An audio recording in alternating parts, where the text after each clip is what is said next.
Welcome back to the Political Theater, everybody. Thank you guys for joining me this evening, and wherever you guys may be tuning in, wherever you are on X, if you guys are on Substack, or maybe you guys be here this evening. We have got a lot to talk about, and I'm great to be back with you guys here on Monday. We have a ton to go over. This weekend was very interesting. For those who missed what happened over the weekend, the HHS Doge team released a massive data set that we're going to talk about, and we're also going to go over some of the other interesting things that have happened as a result of that data set being released. So we're going to go over that. We're going to go over a number of the other news stories that happened over the weekend. There's still no real update on the Nancy Guthrie story, even though I'm not even sure that really matters to me all that much anymore. That story has just gotten so absurd after all of the ridiculousness that happened with it over the weekend. I'm not really sure I paid that much attention to it anymore, but we have a whole bunch to talk about anyway. So we're going to go through all of that and a whole lot more this evening. So guys, make sure you share the link out. If you guys are listening to us on Substack, make sure you guys follow the channel. Make sure you guys subscribe and share the link out. Make sure everybody knows that we are indeed live. X has been having all kinds of problems today, guys. So if you guys are listening on the X space and you can't hear what I have to talk about this evening, I am sorry. We'll see if we can fix that. I don't know if people can join or not. I know X has been down for most of the day this evening, most of the morning. It was not working. So if it's not working, I don't know. There's nothing I can do about that. But we're going to continue anyway because we have got a ton to go over this evening because this fraud data, or no, I'm not going to say, I keep calling it a fraud data set. It's not a fraud data set. It is the HHS data set that has all of the spending for all of the HHS providers all across the company. All of the Medicaid providers all across the country are included in this data set. And as a result of that, people have been tearing into it all weekend, including myself. And, you know, when the week ended last week, I was busy. I was down in Florida. And I was trying to actually build out some of the other, a new system I'm designing that's going to be helping me doing a lot of my investigative work that I'm doing across the country. For those who've been following the show, been looking into the fraud aspects across the country, all of that stuff. I've been working on this for a while now. And it just so happened that they dropped this data set over top of the weekend. And as that happened, I was able to take that data and turn it into something really useful. And as you guys, if you guys have been following anything I said on X today, if you can even see X today, I know it was down for most of the day today. But if you could see some of the stuff I was talking about, I'm talking about a beta version that's going to be released to the public here very soon. So I'm going to talk about that and I'm going to show you guys that. And we'll be able to go over, and everybody should be able to see it on this show this evening. And if you guys are listeners of this show and constant listeners of the show, you'll be able to go check it out on the website. I'll release the website and talk about it on the website, at least the beta version, so you guys can go look at it. There's going to be a number of things that I'm going to do with this. One, I actually managed to create an interactive map that allows you to actually go around and, you know, scroll around on the country and look at different billing codes for the Medicaid stuff. And there's a lot of interesting data in here. There's a ton of interesting stuff in it. The reality is that I think HHS knew what happens when you open source things. You get a massive influx of people that are just going to tear through that data for you. So they don't even have to do anything at all. I mean, they don't have to do anything. All they have to do is go look and see what everybody else is doing. And that's exactly what I think is happening. So the amount of stuff that I found already just in the short period of time that I've had to look at it, which is just a couple days, I built something that is designed to look at all the data in mass, and it's now slowly aggregating and slowly working. And I'll talk about that too. But if this thing is as ridiculous as some of the stuff I've seen some providers that, you know, they just get, you know, there's 50 of them in the same location. You know, some of them have the billing codes for the home healthcare stuff. That's all over the place. There's home healthcare nonsense. There's all sorts of stuff that's stupid with it. So I'll show you guys some of that data, though, and we'll talk about some of that data, because it seems to me that I think that the government should do this with every single aspect that it spends money on. That's what I think should happen. If they release an open source data set of every single form of our money and where our money is going, then this will completely wipe out the fraud in this country. I really think so. I mean, I think it would absolutely wipe out some of the fraud, most of the fraud in this country. I think that it would make a huge difference if we did that. So I think it's worth them doing. And I hope they do it with every single department. If it's not military or classified spending, we should be able to see exactly where our money is, where our money's going, who's getting it, what it's being spent on. And if there's weird things in that, you know, and they don't want to audit it and they want to be slow about auditing it, or if they're just not going to do what their job is supposed to be, which is maintain our money and actually spend our money wisely and appropriately, well, then we'll be able to call them out on it. So I want to show you guys, I'm going to show you guys the website here. So this is the current version of the website. So this will be released to the public soon enough. This is a interactive map that operates, and you'll be able to see, I'll be able to scroll around here if I can find the right window here. I'll show you guys what this thing does. So the way that this works is it's very simple. It should be intuitive. Everybody should be able to use it. It should be very simple. You know, you can scroll around, you can click on things. It'll show you the exact address. It gives you a confidence score. The scoring system is designed so that you should be able to determine if it's worth going there to look at it. Now, I want to stress to people, there's a couple people that I've seen that have, as I've been talking about this, they're like, oh my God, it's not all fraud. No, it's not all fraud, guys. It's not, okay? But what I've done is I've actually created a confidence scoring system. Now, the scoring that it's based on is taken from financial institutions and from our own government websites. You know, the government is supposed to have metrics for what they consider fraudulent behavior or how it could be close to fraudulent behavior. They have all sorts of stuff you can use to generate these metrics. Okay, so I took those and I actually added them into the map. And if you have something that's a critical location, it'll show up on it. So you'll be able to see what the confidence scoring is. So this one's a 45, and there's some in here that are much higher. But, you know, if you go look through each one of these, you'll be able to see exactly how much money they've been paid, where the location is, what city, what state, what location, what street. You can zoom all the way down to a street view with this thing, and you'll be able to go look at it yourself. So if you have something around you that you think may be fraudulent, you should be able to take this and you'll be able to go there and look at it yourself. That's the intention. I wanted to make it so that anybody could use it. I wanted to make it so that anybody could take this thing and they could use it on their own. And if they wanted to, I'm going to build another feature into this thing at some point.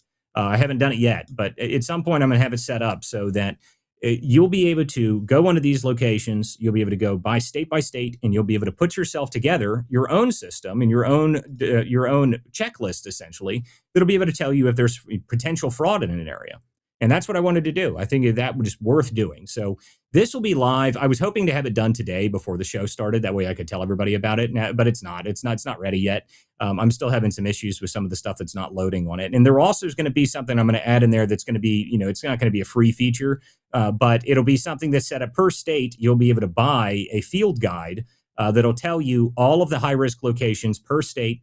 And you'll be able to go check it out. And they're only going to be like $20, but I mean, it's effort for me to get them set up and get it organized. So if you guys want those are going to be available for anybody. That way, if you want to learn how to go and look into these things, if you need to know the addresses, all that stuff will be on the website. So the intention is to have this thing built and up and running this week so that anybody who wants it can use it.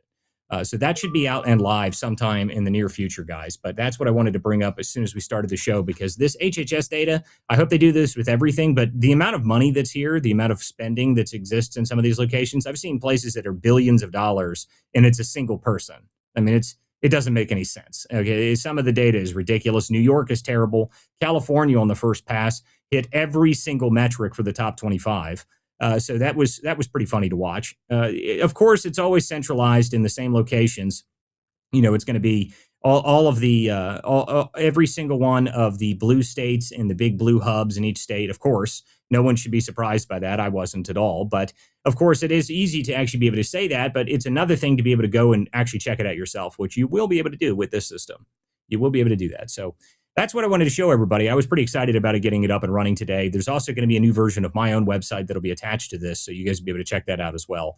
I think Jacktron, who is up here on the show right now, he's actually seen the beta version of the website. If you've had any problems, if you guys want to be a beta tester, you can send me a DM. Just don't try to like buy anything on the website because it's not set up yet, so you won't be able to buy anything. But if you want to check out the beta version of this, you can shoot me a DM, and I will send you the link to the correct beta website, and you'll be able to see it yourself.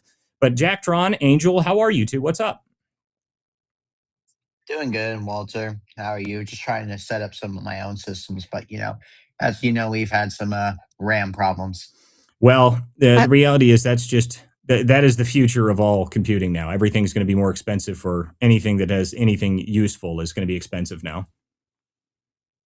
I'm livid with ChatGPT and how they got rid of 4.0. I just want to say that, throw that out there. And I want to be a beta tester. I really do. I want to try that out. I will shoot you a text. I'll shoot you a text with a link to it. Awesome. 4.0, why would you use the old version of it? I got along with it better for some reason. It did way better research for me. Oh, really? I don't know. I've never really paid much attention. I've seen some people that really liked like the 4.0 or whatever the hell that one was. I don't really care which one they use because I don't use them like most people do. I don't research with them the same way. To me, I'm always asking it to do something very targeted, and to me, I just want the most, and most advanced reasoning version that they have. So I've got the pro version, and I really like it. So to me, I've enjoyed using these Yeah, systems. Mm. I think this one has more guardrails for everything.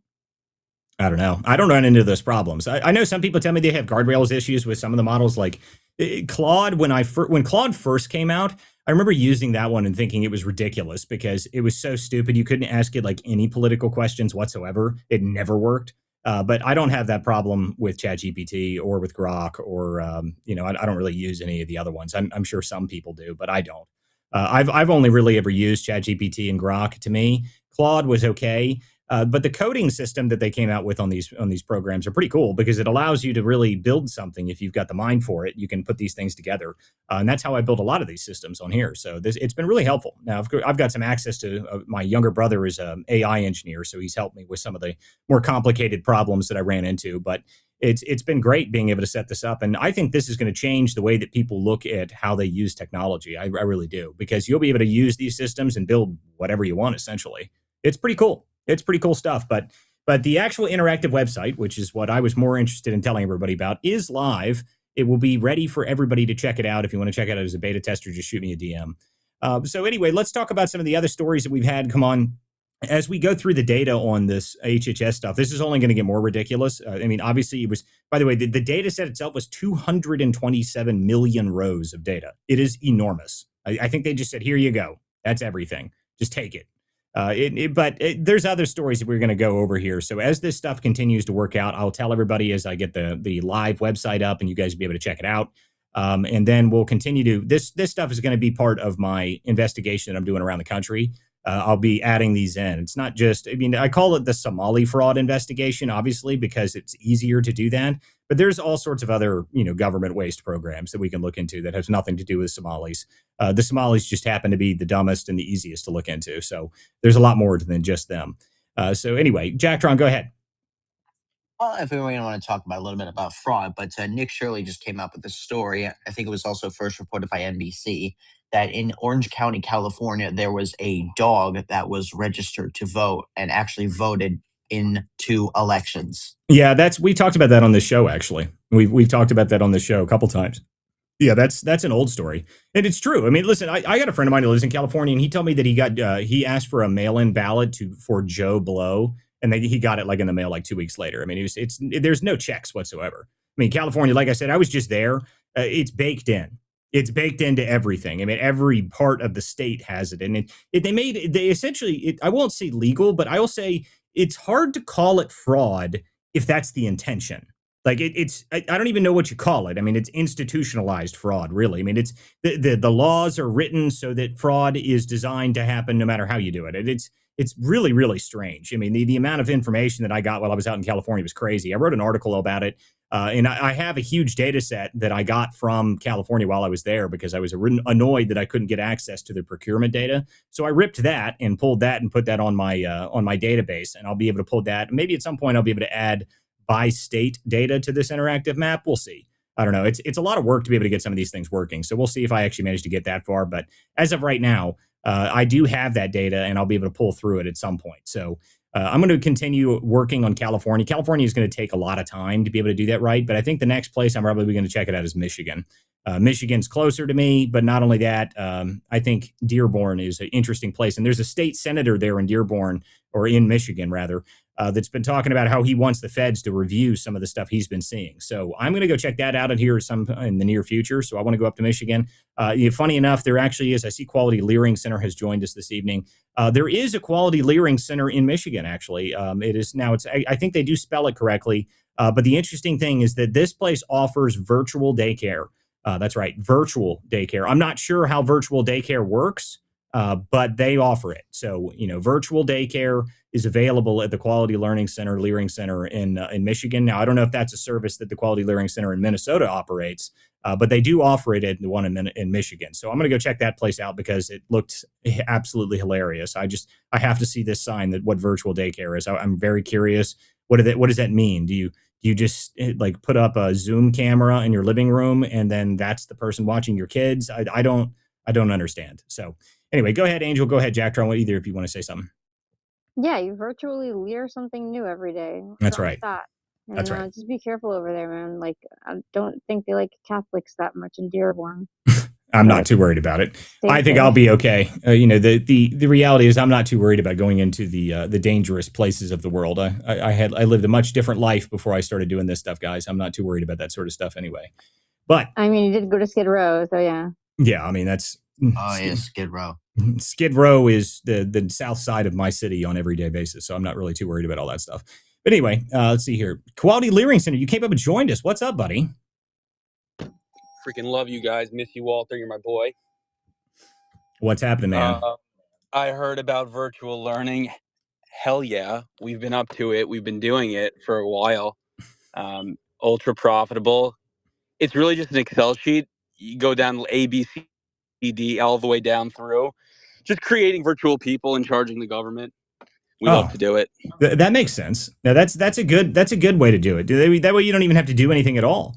I like it. Maybe that makes sense. Now I assume you probably get paid double for autistic virtual learning, which is very difficult, but it's very. I'm sure that's exactly how it's working. So we actually have been dabbling in ABA therapy. We find it to be what the government's going to turn off the faucet for autistic kids, guys. That's the easiest money in Not town. the autistic. Yeah, listen, the ridiculousness of this is, so when I was in California, one of the things I wanted to look at was some daycare stuff. I actually did look at some daycare stuff while I was in San Diego. And the funny part about that is that they don't publish anywhere their actual money that they pay to these places. Anywhere. I mean, they have a website for it. The website's down for maintenance. So I love that. The website's down for maintenance. You can't actually look at the data. Oh, yeah, it's not working. Sorry. Yeah, whatever. I mean, they don't want you to look. California, I think California probably figured this out. California saw what happened in Minnesota. They were like, oh, crap, shut it all down. Shut it all down. It's all on maintenance now. I think that's what they did. But I did manage to pull a bunch of that data anyway, even though they don't want people to find it. I managed to get it anyway. So I just haven't had the time to really able to publish any of it yet. So at some point in the near future, I should be able to put something out on that as well. But that'll be probably in a week or two. But virtual learning for autistic kids, I'm sure that's happening. I guarantee it's happening. Big time. Big. Well, anyway. So anyway, we can go through some of the other stories. So over the weekend, there's also the Epstein files. We can update the story on this that is now, I assume anybody that's named Jeffrey is going to have to change their name now. I don't think you're allowed to be named Jeff anymore. I think that's going to be immediately removed. I saw this ridiculous story earlier today that I commented on that I just thought it was like, it's so stupid. There's a guy running for Texas comptroller that apparently somebody endorsed him, and he's running for comptroller. And at one point, he purchased the Zorro Ranch from a public auction, and they're like, "Well, this guy is corrupt for some reason." And I'm like, "Guys, he bought a piece of land on a public auction. I bet you he got it for a steal too." Like, it's not like this guy that has anything to do with his character. And I've seen a bunch of people that have come out and said, "Oh my God, but there's bodies on the ranch." Like, guys, if there's anything that was there, don't you think that the bank would have had to deal with it for the multiple years before he even purchased it? I mean, it seems a bit absurd to me. It's been sitting there and the bank had to have taken it. So anything that was there or had to be cleaned up. I don't find any credibility to that story whatsoever. But of course, that's what everyone wants to talk about. Anybody that's even remotely associated, which I do find very funny that everybody that's been screaming about this, finally, they just release a giant document that has every name that's mentioned in the Epstein files. And it's just full of it's every person that you can imagine of is just mentioned in the Epstein files, but that doesn't mean anything. Just because they're mentioned doesn't mean anything at all. But of course, to everybody that's all over this, oh my God, into the planet, every single one of these people is associated, and they were there on the island themselves. I mean, it's getting so tiring mad now that. No, now the argument I'm seeing is that they think that the list is fake because they have names mentioned like Elvis Presley and Marilyn Monroe. It's like, guys, you wanted a list of all the names. Here you go. You got it. Why are you're now going to keep complaining? This is actually a point that Sean Ferris actually made on his show today called the outrage addicts, where people just are perpetually addicted to complaining. I agree with that. Okay. I mean, the reality is that there's all sorts of things that we can talk about when it comes to the Epstein list. And some of these emails that came out were pretty important, I would say. Some of the stuff that we can actually see is like, hey, some of these comments from these people are very weird, and I'd like to know what those people have to say about those things. But this concept of anybody that's even mentioned in an email is somehow guilty of everything that Epstein did is just absurd. It's just absurd, and it's very tiring just listening to it. I mean, it Absolutely. doesn't I do mean, anything. like you see what this story that came out with Ro Khanna and the clown Thomas Massey. So, I'm assuming you're aware of this, but for the audience, if you don't know, so Ro Khanna on the House floor read a bunch of names of people that were supposedly wealthy billionaires associated with Epstein. And then it turns out that they were just a bunch of people who volunteered for a FBI lineup. And Yeah, I what I've did been see hearing this. from, yeah, and then there was this one of the guys apparently was fired from his job as a Brooklyn auto mechanic. But once he found out that, he was just listed as a lineup and volunteer, he got his job back. So, of course, they had to read them on the House floor because if they didn't, those guys would have absolutely sued them into bankruptcy. Well, I mean, that's the deal, though. I mean, this is the problem I have with this whole scenario is that it's just become a over politicized issue to the point that both sides are trying to figure out how they can use it against the other. Ro Khanna's using it, Massey's using it. The Democrats have decided that they care about this, even though they don't have any leg to stand on. Watching the Bondi interview or Bondi committee hearing last week was ridiculous. I mean, they're just sitting there. Why haven't you done this? Why? Well, what the hell are you guys talking about? It's like one thing for like us to criticize Pam Bondi. I have no problem if any people on the right want to criticize Pam Bondi. Everybody is well aware, if you listen to this show, that I criticize her on a regular basis. I mean, I'm not nice to the woman. I think that she has done a reasonably bad job at some of the things that she's done. However, that doesn't mean the Democrats have anything to say. Okay, listen, no, you guys don't get the family argument of us yelling at Pam Bondi, people on our own side, is one thing, but the Democrats can't say anything. They don't have anything to stand on whatsoever. If they had the ability to release this for years. I mean, this is stuff that they could have done on their own, but no. Now it's somehow important to them. It's not important to them. They don't care about this at all. Doesn't mean anything to them. And I keep seeing the better part about this is that there's more and more of this where there's just random things that came out like 10 plus years ago. And people are like, oh my God, did you see this? Like, yeah, actually, it was on 4chan like a year, or like 7 or 8 years ago. Like, no one cares. Anybody who just actually followed the Epstein stuff reasonably close for the past, I don't know, however long it's been happening now, it feels like it's been a lifetime at this point. I mean, the reality is that all this crap that keeps coming out, most of it's already known. I mean, it's not even really that interesting. It's old stuff. It's not that interesting. Some of the new emails that came out are pretty interesting, and I'd like to have some answers on some of those things. But outside of that, this whole everybody that's even close to it must be prosecuted in the court of public opinion that they're just as bad as Jeffrey Epstein is just ridiculous. And of course, this was the worry about releasing all of the files in the first place. If you listen to what the argument was, I'm not sure I agree with their argument, but now, I mean, I think this is actually better to do it this way because now it's all out there. All right, you go ahead. Scream about it, yell about it, go find things that are out of context or not related or anything like that. I mean, my favorite was there was another one that just came recently. Someone posted there's like, oh my God, there's this email that the FBI said that the source was credible and he was talking about Trump. Well, it was Michael Wolff, like the attorney, the guy that, has already been completely discredited and everything. It's like, oh, the FBI thought that guy was credible. Well, maybe they did at the time, but then now that's pretty much dead, isn't it? I mean, it's just, I don't know if any of this means anything. It's just ridiculous at this level. But of course, anybody who wants to bring it up of, you go through the people that they live their entire lives based on the conspiracy of Jeffrey Epstein. That's the end of all to them. Oh my God, the list is fake. Elvis Presley being on the list is fake. I don't care. Okay, if there's interesting this. So I just want to throw something in real quick. So Zorro Ranch is obviously a cartel kind of place where they shipped they pretended to ship cars, but they had their own runway, and it was a very convenient location because they could fly from Florida and they could fly in from South America, and they had their own plane, and they would just pretend that they were shipping car parts to this ranch. So a lot of the deals that they were doing with the cartels and with groups that were international, they were doing there. There's a lot of houses there, and you couldn't really see who was staying there when you were staying. But again, the point of it is with Zorro Ranch is not necessarily what it used to be or what it did. It's that the dude who bought it at public auction for probably pennies on the dollar, like it has nothing to do with him. Like, I mean, it has nothing to do with that for one. But the second thing is there was a break-in Zorro Ranch in 2018, and they stole a lot of guns and a lot of drugs. And the people that were there, the managers, they ran off to the Virgin Islands as well because they didn't want to be touching that investigation. because they were asked the serial numbers for the guns. Well, lo and behold, the people who stole the stuff actually contacted people from the list or from lists and asked them for 1 Bitcoin or their sex videos will be sent out, and they said that there's dead bodies on the ranch.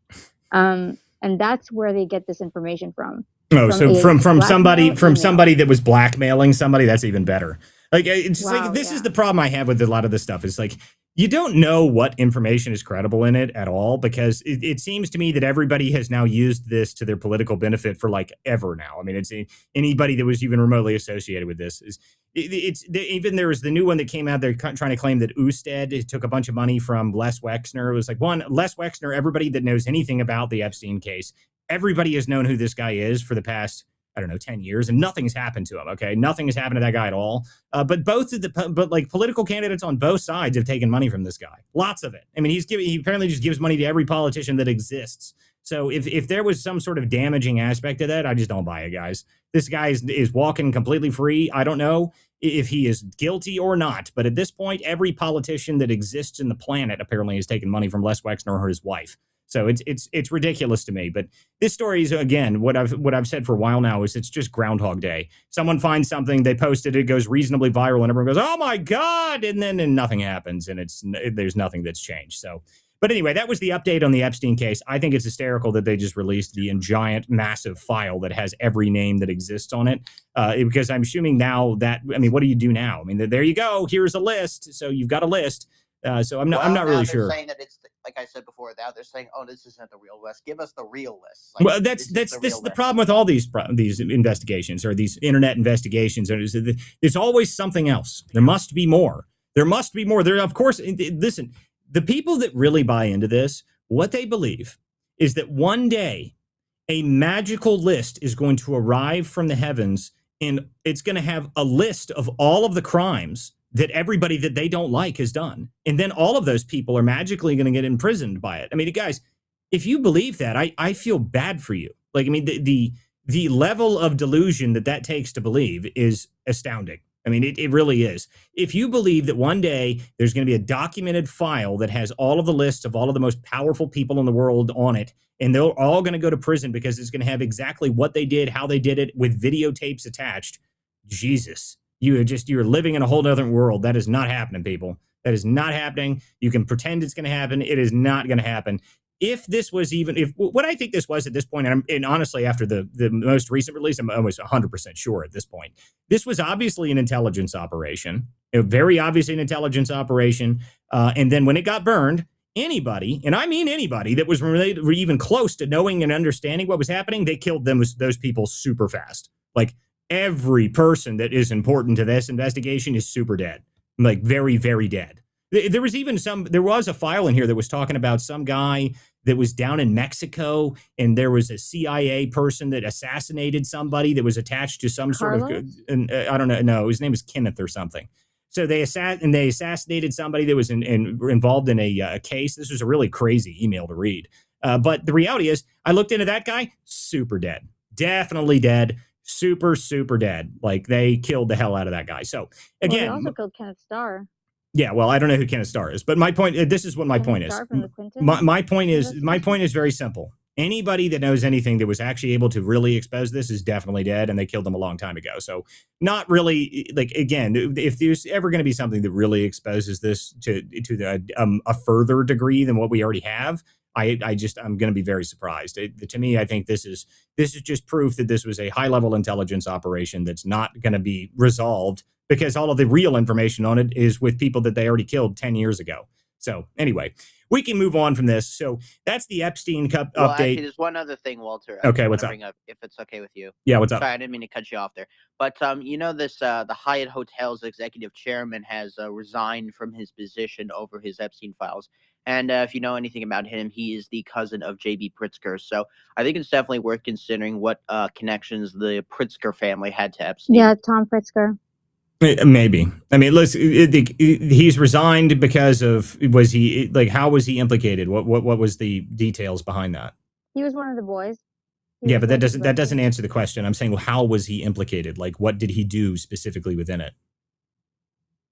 No, No answer there. I mean, at this point, it's kind of like moot now because everybody who seems to be mentioned is just.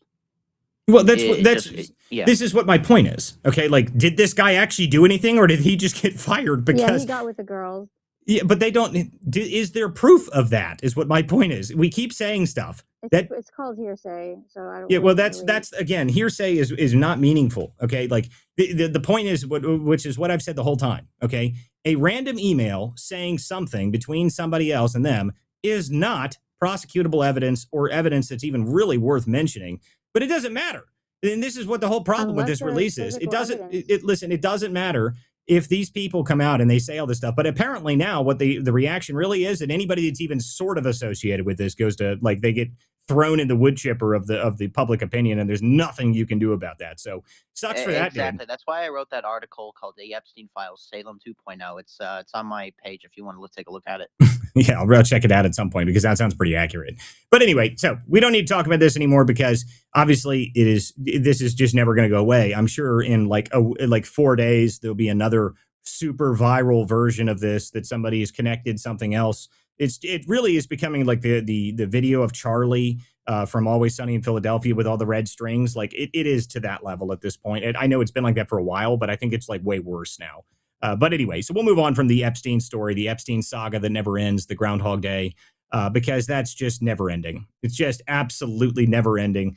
So we could talk about some of the other stuff. So Nancy Guthrie case, I assume that this woman is definitely dead at this point. I mean, I don't really, does anybody think that she is not dead? Is there like anybody that believes that at this point? What happened with this ridiculous story that happened where they claimed that they found the person and then they had this giant SWAT response and all this stuff. And then there was a sheet that was held over top of the back of the car. And then the next day they were like, oh, no, it was just a lead. Like, what? What do you mean it was just a lead? I mean, did we not see the sheet that you covered the back of the Range Rover with and made sure you hid it from the cameras? Like, I don't understand this case anymore. I don't get it. I don't think that anybody has any real idea what's happening. Every time I hear about it, there's some sort of fake story that's come out about it. They said that at one point they were saying, well, no, the local PD isn't working with the FBI and the FBI doesn't know what's happening. And they're calling it crazy that the local PD. And then they talked to the sheriff and I heard an interview with him. He's like, what are you talking about? Of course I'm working with them. So like, what are we doing with this? I mean, at this point, it's just stupid. I mean, I don't even know if it's worth paying attention to until we see a real update. And has there been anything new on this story at all in the past couple days? Not really, and it's going to be Brown University all over again. I promise you. They're going to find someone or something or whatever. It's going to be dead, etc., and they won't be able to try it or anything. They're not going to get the answers that we wanted. Well, wonderful. I mean, that to me. Once you have a week or so of this woman being missing, like I don't assume that it's going to be good news at any point in this story. You're breaking up badly. I'm breaking up badly. No, I'm not hearing him break them up. No, that must be you, Jack Tron. It sounds like everything's coming through from my end. If anybody else has any issues, you can let me know.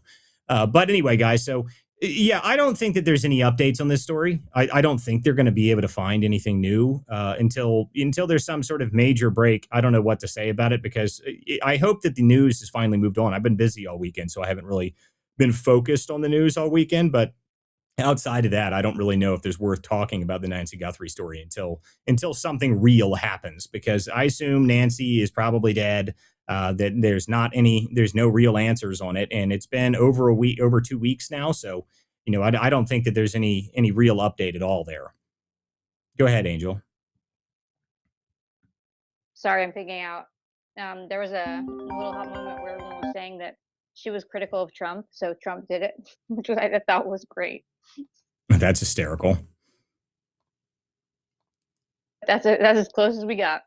Well, that's pretty funny. Yeah, I don't think so. There was a pretty funny story at one point. Someone talking about Matt Lauer, which is the former NBC host, at some point was saying they're like, "Oh yeah, it was him. He did it." I thought that was very funny, just because he was the guy that got. About that. Yeah, and it wasn't me who brought it up originally. I think I said it on the show at some point, but a friend of mine told me about it, and I thought that was a very funny way to go about that. Jennifer, how are you? You came up here. Haven't talked to you in a minute. How are you, Jen? Hello.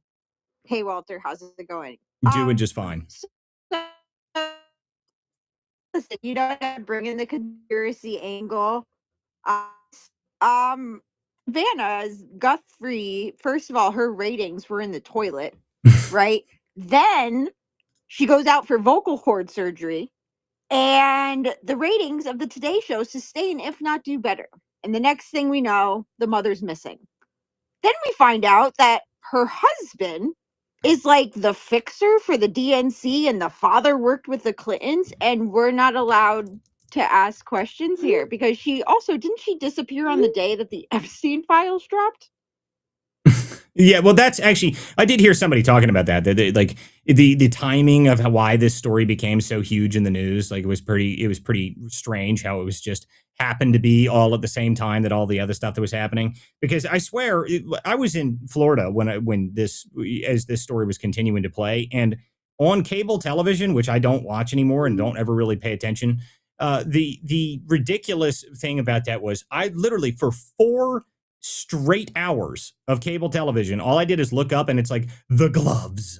The gloves, they found them. They've got the gloves this time. And it's like, oh my God. Like, how many times can you say the exact same thing in 4 different? The Hannity was the final straw for me. I had to turn it off. And it's just like, I can't listen to the same stupid story 100 times in a row because they just kept saying, oh, I don't know. I don't know what's happening.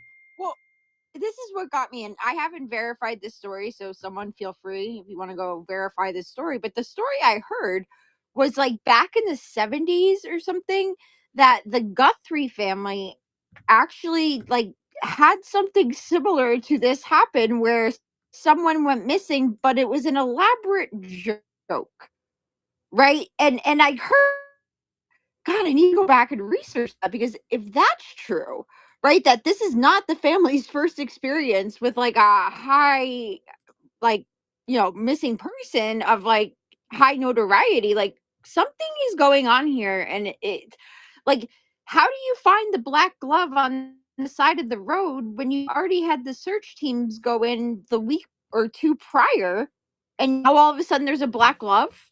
Yeah, well, listen to me. I saw the photo. I saw a photo of the black glove. And let me tell you something. I don't know if you guys are familiar at all with what with how a nitrile glove. So it's a black nitrile glove. They're used for if you're like a mechanic or something like that. They're just really cheap throwaway gloves or inspection gloves, stuff like that. That's what the photo that they showed online. I saw that. I was like, are you kidding me? Like, really? This is what we're doing now? We're claiming that the people that, like, it's probably like one of the FBI agents threw the damn glove on the side of the road. Like, it's so dumb to me that that's exactly what they were trying to say. They go, oh yeah, this is it. This is the glove. And then there was this whole story about they're sending the results to a specific lab, and I mean, it's never ending. This is just another one of those things that's just nothing new or interesting has changed on it, but they keep talking about it, so it's just constant. Go ahead, Jen.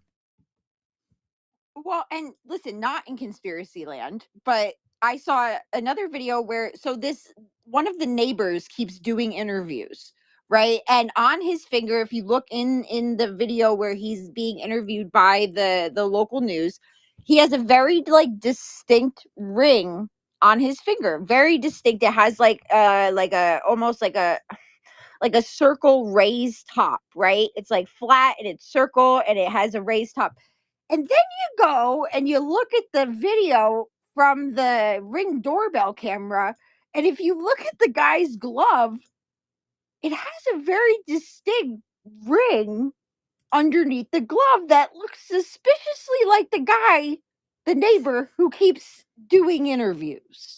And I'm just wondering if, like, has anybody talked to that guy? Because like, Well, apparently they you're didn't do laying it door to out. door. They didn't do door to door knocking until like week 2. So I mean, like, I don't know what's going on here. I mean, at this point, I have no idea. I thought the video that came out, the Silence of the Lambs. Did you see that, Jen? I'm sure you did see that one, right? Like, Oh my god! And see, oh man, that that's was too what's much for me. driving my conspiracy brain, right? Yeah. Is that like you went out in front of the world and quoted Silence of the Lambs.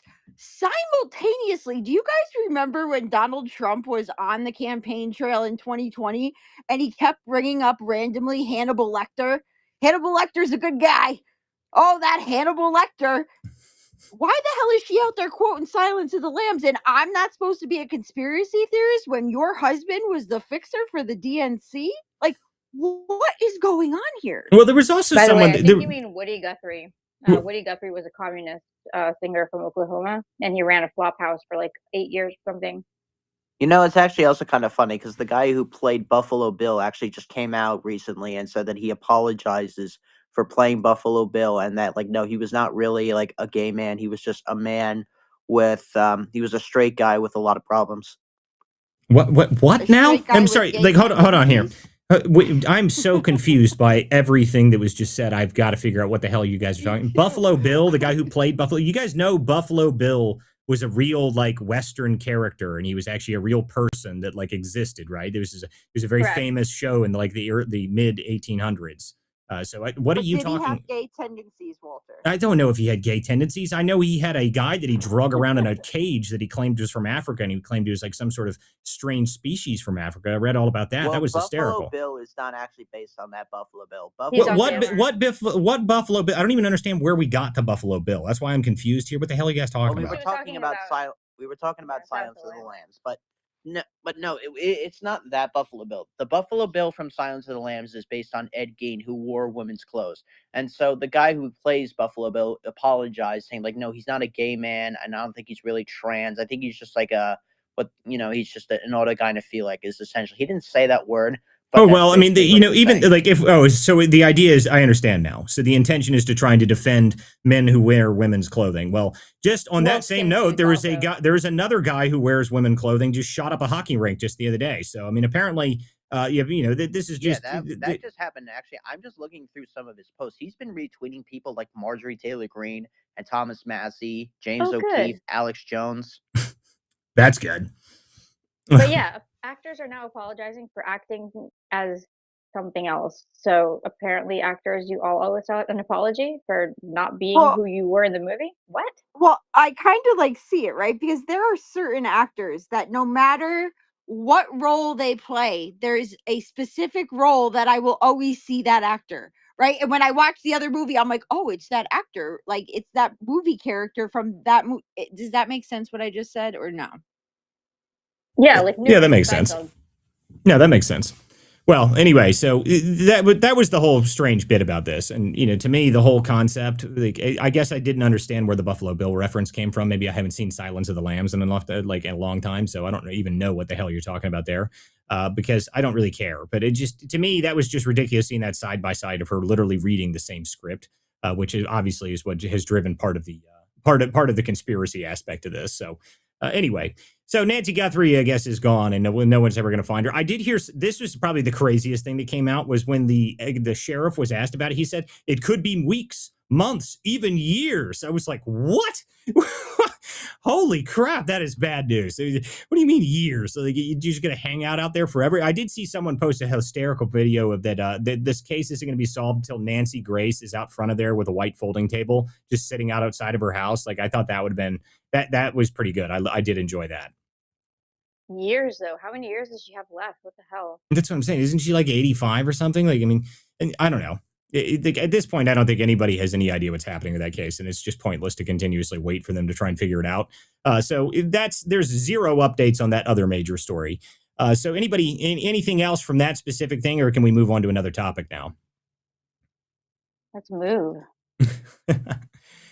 Okay. So anyway, let's see here. What else was I going to bring up this evening? So hold on just a second here. I was just checking. My app is currently working on something. I was trying to see if it's actually pulled it off. It has not done it yet. I was hoping I was going to be able to pull something from this, but I can't do that yet. So anyway, we'll continue to wait for that. But the rest of the Nancy Guthrie story, that's gone. Epstein's story, nothing has changed on it. What else has really happened over the weekend? Because I was so buried in the HHS stuff that I don't even have any idea what the news was. So is there anything else that really, really changed over the weekend other than everything breaking on the internet constantly? Hillary Clinton was bitching about a Czech or Czechoslovakian or Czech actually politician in the climate something G5 committee, and it was absolutely embarrassing. A lot of the Dems went there when the government shutdown commenced, and DHS still doesn't have a budget. And yeah, there was a fake protest with about 250 fake people, 250,000 fake people for the Shah in Germany, which I don't believe for a second. There was a what? There's a fake protest? The world order did fail. over the weekend. I did see that. I did see that article. There was an interesting article saying that the New World Order has completely fallen apart, and that was pretty interesting. I hadn't actually read that whole article yet. So, is that what we're talking about here? No, that's not what I was talking about. Well, so you're talking about Hillary Clinton at the Munich Munich security. Security Conference, right? Mm-hmm.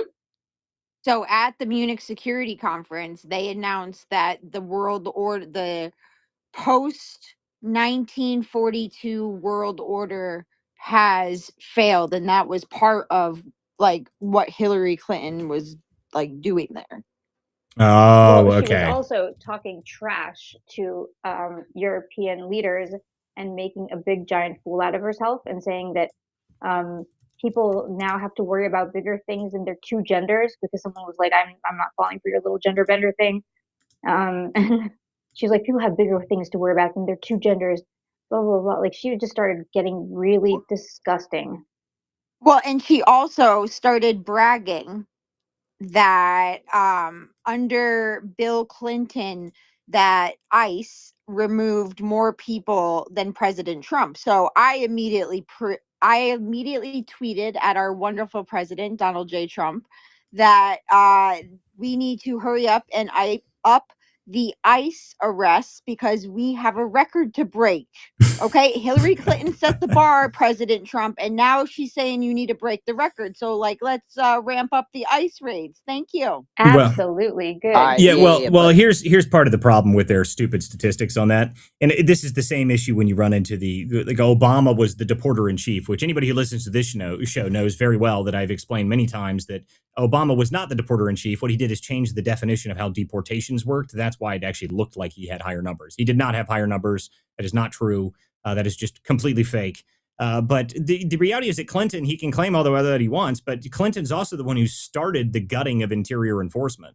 So Clinton is part of the reason we had the low numbers in the first place because he's the one who removed all the interior enforcement. So they can claim whatever they want, but interior enforcement was a lot stronger of an organization before Clinton got a hold of it and he started screwing with it. So Clinton's partially to blame for the way that interior enforcement and why it's taken so long for us to ramp it back up again, so that we're actually enforcing the laws.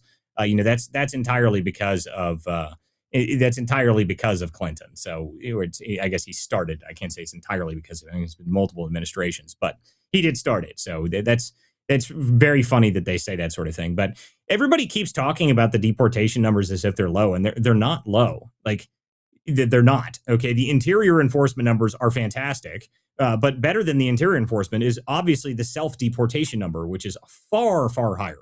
The self-deportation number is the number that I care about more than anything. And that's the reason we have high self-deportation is because we've decided that the best way to go about this is to convince anybody that is here illegally, if you're here, someone may rappel from a helicopter, go directly through your window, and then throw you into alligator Alcatraz.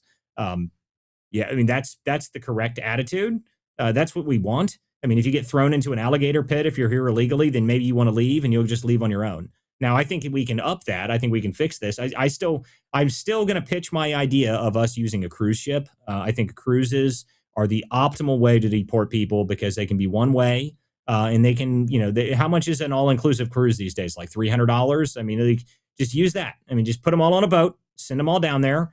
You can even have Americans that are on vacation there and say you get a free cruise home. I mean, hell, I guarantee we could fill those. But Walter, the problem is, right? Like, I'm under the understanding that the reason we're having, quote, nationwide protests, which I mean, they're only really in LA and Minneapolis or whatever. They're not even in LA. ICE. Well, it was because of ICE deportations. Like, they're really mad about ICE. So why's your girl Hillary? She's on your team, not ours. Okay. Why is she going out there and bragging about her husband's ICE numbers? Like, there shouldn't be a problem in my eyes. So should the protests stop now? Yeah, well, the protests ain't stopping. That's their number one way of ginning up their voters. They got to have more protests. The protest culture. Jen, I forgot? I haven't told you about that, Jen. I haven't talked to you in a while. When I was out in Portland, I was accused of interrupting and disrupting protest culture, and I figured I'd start putting that on my resume. I think that's a good thing. Yeah, that's right. How dare I interrupt protest culture? That was very funny. It was just some tiny little woman that was wearing a full pink hat and had bright green makeup on. I mean, bright green eyeshadow. It was very, very strange. I don't know what she was. She looked like something out of a really shitty movie. But she told me that I was disrupting protest culture and that I needed to leave because of that. Get some protest etiquette. That's right. Sake. What the hell? How dare I? How dare I interrupt their protesting? Even though they do it every weekend. It's got to me, it's just exhausting. I mean, how the hell could you constantly? It's so stupid. Oh, that's right. Yeah, sorry. I'm a fascist because I have to do things like, things that make me money so I can eat. I mean, maybe that's part of the problem. Maybe if I was just fed by the government like these people are, then I wouldn't have to worry about those things. I mean, it obviously looks like the government's feeding really well. A lot of them are That's overweight. Right. That's right. Yeah, most of them are overweight. I mean, I was just talking about this to somebody earlier that, the funny thing is you can actually track the amount of how our groceries went up and cost because of how much EBT people started getting. It's like absurd how much that feeds into it. We haven't even talked about that yet. I mean, the fraud that everyone's focused on recently has been like daycares and now it's HHS. But the reality is every single government entitlement system, if it's for some humanitarian purpose, is just rampant with fraud.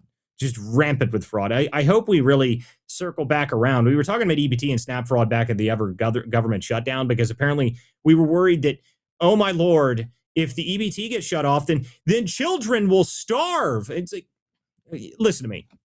Have you ever met anybody that lives in America? If you were in this show and you're listening to this show, have you ever seen somebody in the United States ever in your lives die of starvation?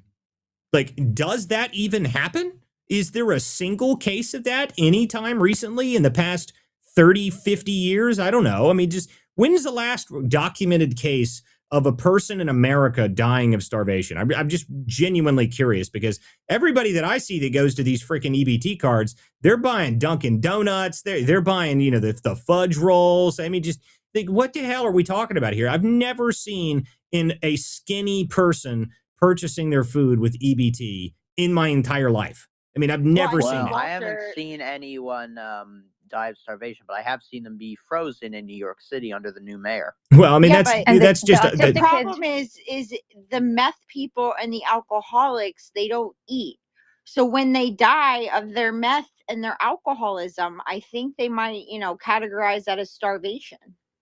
If that's the case, that's absurd. I guess I've never actually looked to see, but it's just everybody is well aware at this point that nobody in this country dies of starvation. Okay, like this is what not are you a talking thing. about? Hold on, the kids in Minnesota disappeared because they ate so little. Did you guys see the video of the African mother? I think she's in Nigeria, and she's sitting there like slopping food on her kids' plates, and she's like, "Hurry up, kids, and eat. There's starving kids in America."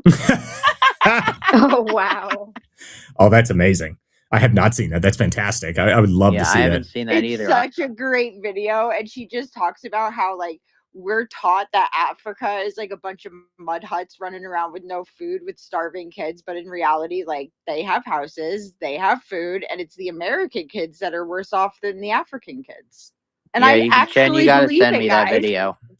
I would love to see that actually too. freaking believe it. Okay, so this is great. All right, so when you go to look up starvation, like the deaths from starvation, you go to every country in the world. There's an interactive map on what is this website? World Population Review. Okay, so you guys are gonna love this. So every country has lots of it. I mean, most of these countries in Africa have got a lot of it. There's a bunch of that happens in India. There's some that happens in China. There's even some apparently that happen in Canada. But you go to the United States, it is like one of how many countries is that? Four countries that there was 0 cases of starvation death whatsoever, even recorded on this map, which is just hysterical. So yes, I guess that means I don't know how accurate this website is, but it's very funny because all of these other all these other countries, even some of the places in Europe have like a couple, but you go to the United States and there ain't one. So all those EBT kids that are starving to death. I mean, just it's probably the only answer you'll get from that is that the reaction would be, well, the reason they don't starve is because we have EBT. Yeah, no, it's because gun violence got them first. Oh, that's it. That's probably really what the answer is. It's gun violence kept the starving kids from dying. So if you got rid of the guns, then they would be better. Then it'd be, something else the left doesn't like. But anyway, I mean, I just find it such a ridiculous argument. So hopefully we circle back at some point and get everybody to focus on the EBT and SNAP fraud, because that's massive. That's massive. I mean, California has more SNAP fraud than any place I've ever seen it. There's liquor stores that you can buy EBT liquor store right there on the sign. It's right outside of it. Little bit of background now is Priya, but I was about to come to you anyway. So what is happening, Priya? Well, I was actually just going to chime in. I apologize if you can't hear me while I'm driving, but I was going to chime in because I actually know people that were on EBT and SNAP and Section 8 growing up here in California.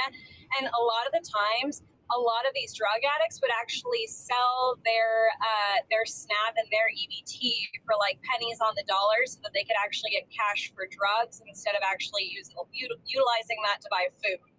Well, that I'm aware of. I mean, there's a huge black market in EBT and food stamps. I mean, it's like cash. I mean, that's how people treat it. I mean, I know many people that trade it for cash. They trade it for all sorts of stuff. I mean, there's one person at a where the hell was that? I can't remember where I was. Someone was explaining to me that one of their local places, the person that checks out some people at these, like at the checkout counter at this grocery store, they've seen some of these people that, because it shows the cash balance on the EBT card on the receipt. She said she saw one that had like $32,000 worth of EBT on it. Like, what the hell? Like, I mean, I don't understand how that money, like, it shouldn't be something that you can bank. I mean, like, EBT ain't no savings card, okay? This is not a CC. This is not a CDC. This is not like, you're not getting interest on that. If you don't use it, it goes back. I think that's the way that should work. But I don't know what that. I mean, it's crazy to me that that's a thing that exists. Yeah, well, and it certainly shouldn't be able to be traded and transferred between different SNAP or EBT users. Yeah, definitely not. You know what it should be? Let's make it tied to ID. We'll make it tied directly to Real ID. You got to use Real ID to be able to use your SNAP and benefit card. So you got to swipe your Real ID every time. That'll make them extremely mad because, I mean, apparently the people that they can, all of the people that are just unable to understand how to get an identification card, including every woman that's ever been married. I mean, that's like every woman that's just ever been married has no idea how to do this. They're so clueless. When they get married, they just lose all ability to understand where their own documents are. That's apparently a talking point from the Democrats. So let's just tie it to that, and then they'll be really upset. Then they can claim there's another reason why we shouldn't have identification for everybody in the country. Jen, go ahead. You got your hand up. Oh shit! I have my hand up. Well, it shows for me. Captain Miller has had his hand up for a while. I was the one who had the hand up, but I mean, guys, the app does not work for me, so you just got to kind of chime in if you don't hear anything for a second. I'm going to people, so go ahead, Jacktron. All right. So I wanted to actually kind of circle back to the Munich security conference because we didn't even get to some of the best parts, which is, of course, Alexandria Occasional Cortex. She was questioning about... Wait, what did you just say? Alexandria Occasional Cortex. Oh, my God. Have you never heard that before? Yeah, that's a good one. No. Yeah, the Occasional Cortex. Big booty Latina. Well, I mean, that's her name, but we go by acronyms here. So anyway, go ahead, Jacktron. So as you know, Marco Rubio went over there, gave one of the greatest speeches a Secretary of State has ever made. And then, of course, AOC melting down about it because he talks about, being against mass migration and promoting, American culture. She now has to go and mock him because he made a point about saying that cowboys could be traced back to Spain. And she says, like, there's like no indisputable fact. Just says like that's not true. And it's like, yes, absolutely. Cowboys were from Spain. And she, of course, is just an idiot and has no idea what she's talking about. And well, listen. Expecting these people to have any concept of where anything comes from is not really relevant to these people. They don't know anything. Okay, so like I'm never surprised that the bartender from New York City doesn't know things. I mean, she's an idiot. I mean, they don't care if the people that they elect are intelligent. That's not relevant to them. Okay, I mean, like I've said this on the show 100 times. They will elect a goldfish. Okay, does the goldfish do what they say? Yes. Okay, goldfish, put it in there. Have it swimming around on the desk. I mean, it doesn't matter to them. Okay, it's not relevant. They don't care. AOC doesn't know anything at all. She is a bartender from New York City. She is a moron, but she's like top in line for who they're going to try and put up there for vice president or president. I mean, at this point, we may get a Kamala Harris AOC ticket. if we get that, I'm like, I don't even know how to respond to that. I hope so. I love listening to, there's a whole group of people that are Democrats, swear that these things won't happen. That Jasmine Crockett, that when it first came out that Jasmine Crockett announced her Senate, race, they were like, oh, that's fake. She's not really running for Senate in Texas. Like, oh yeah, you think so? Your stupid primary voters are going to definitely put her up there, and she's going to get trounced in Texas. She is going to lose so badly in Texas, it's not even funny. There's zero chance that she wins in Texas, but the primary voters are all going to, oh yeah, we love this one. Oh my God, it's so stupid. I mean, but this is what the Democrats do. I mean, there's zero chance that the Crockett manages to actually do that. The ghetto stiletto herself, but whatever. Okay, Captain Miller, you had your hand up. Great point. You got go ahead, yeah, Captain thanks. Miller. I was coming to you. Go ahead. Thanks. You made a great point earlier that the Democrats, the communists, they're running a demoralization campaign with this. Oh, Obama deported more people, and you and I and people in the know, we know that Obama counted literally anyone turned away at the border as a deportation, but a lot of people don't know that. And I'm glad you're repeating it because it's the only way to get it out to people to combat the propaganda. And it is sickening because there really is a campaign by the communists. There's this one woman named DDG Sarah, literal communist. She sold her children's toys to buy Vicodin. And she's on this app every day peddling these communist lies to try and demoralize the right, to undermine the MAGA movement. So good on you, Walter, for getting the truth out there. I love that. Well, Wait, the one who is I this? only Wait, I have one, guys. Hold Please, on, guys, what? no, guys. Whoa, hey, what's the rule in here? No one talks while I'm talking. Like I don't know who was talking, but that doesn't matter to me. Okay, so the one rule that I have for my show and anywhere else is no communists. So I hate communists. I think communists are, by their very nature, liars, disingenuous, and have zero interest in assisting this country. So anybody that is a communist, just consider that I already hated you before we even started talking. So anybody that is a communist, I just make sure that I inform them of that. That's the one rule when you join my the group that we have on X, the community, is that there are 3 rules. 1, you can't be a communist. 2, you can't be a gay communist. And 3, no communists. Those are the 3 rules that I keep for my show, for my everything that I have. So no communists. So I don't give a shit what kind of communists you are. They all suck and they're all lying and they're all shitbags. So anyway, go ahead, Priya. You had your hand up. Go ahead. Oh, sorry, I didn't have a hand up. Oh, well, again, this thing keeps showing me everyone else's hand. So there's no person that came up here. Go ahead, Media Right News. Yeah, thanks for having me. Just wanted to say I agree wholeheartedly with Captain Miller, and you guys have royalty in your minutes whenever you have him on. So whenever you give him a chance to speak, definitely listen to whatever he has to say. And to add to what he was saying, it's just a shame that the gripers have hopped onto this stupid concept of Obama deported more people than Trump when they're supposed to be far right. And they're actually doing the bidding of the fucking Democrats because they're stupid idiots. And excuse my language. I apologize. Thank you for letting me speak. You're They've fine. always done the bidding of them. Yeah, well, guys, the one thing I'll say about the Groyper movement of people is that the problem I genuinely have with a lot of that is that most of the time, not all of them, but most of the time, the people that are talking in that group are just simply not serious about what they're doing. I mean, for example, on some of these things here, some of the candidates that they've decided to run for their positions in various state elections, they're just simply not serious candidates. I mean, they're just not. I mean, the stuff that you do to win a serious election is very difficult. I mean, you can't just go out there and say stupid things and then expect people to elect you.